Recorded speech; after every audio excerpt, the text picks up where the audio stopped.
Niall Gibbons, you're forecasting growth in 2018 of 2%. Obviously, you're expecting some markets to compensate for fall from Britain. Based on. Well, as we said, we've come off the back of a very strong 2017. The clock was back to zero on the 1st of January. We need to do it all again. We work with Oxford Economics, who are probably the foremost forecasters in this space, and we also take economic soundings around the globe as well. I put more emphasis on the 5% increase in spend. That's the more important figure, up to €6 billion. And it's part of a market diversification policy that we started in 2014, long before Brexit was announced. So we're focusing on those markets that can deliver people who stay longer and spend more. Markets like mainland Europe, like North America, like Australia and developing markets.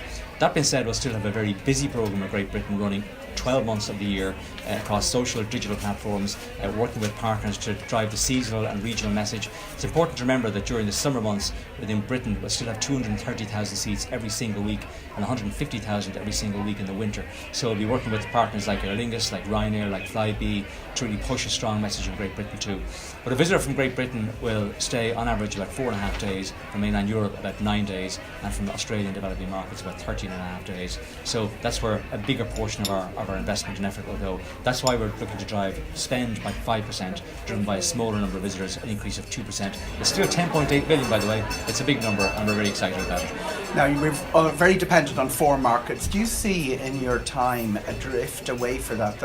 There are people contending, markets that will contend to become as big as the 4 major markets in which Irish tourism has traditionally depended? Well, obviously Britain, United States, France and Germany are the big 4 markets. They deliver about 70% of our business. I don't see anybody challenging those in terms of the top 4, but I do see markets that are rapidly growing, that certainly are coming into the top 10. One that really has caught the attention of all of us is Spain, by the way, which is now our 5th largest tourism market, quadrupled in the last 15 years, 400,000 visitors a year. It puts it ahead of where, say, Germany and France were 10 years ago. I think in relation to China, we see China growing rapidly, albeit off a very small base. I think the air access picture will change in 2018, which will help a lot. The visa scheme has changed, which helps a lot too. And we have sales missions going out all the time. Next year we'll be out again in 4 cities. And with the breakthrough in Hong Kong, hopefully in mainland China, we'll see that catapult beyond 100,000 maybe in 2019. And marketing in 2018, will we see less of Britain and more of mainland Europe? Well, I see more of Ireland. That's the key thing for us, really. You will see bigger emphasis and a change in focus to some extent in what we do. For example, working with brand partners in different markets. I use the likes of Dirt Tour and Vaud in Germany, working with the likes of Saks Fifth Avenue, as we did in New York and Beverly Hills this year. We'll also be working with Amazon and the Weather Channel in the United States and Canada.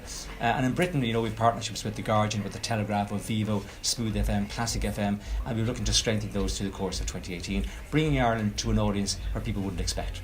Thank you very much, Niall Gibbons.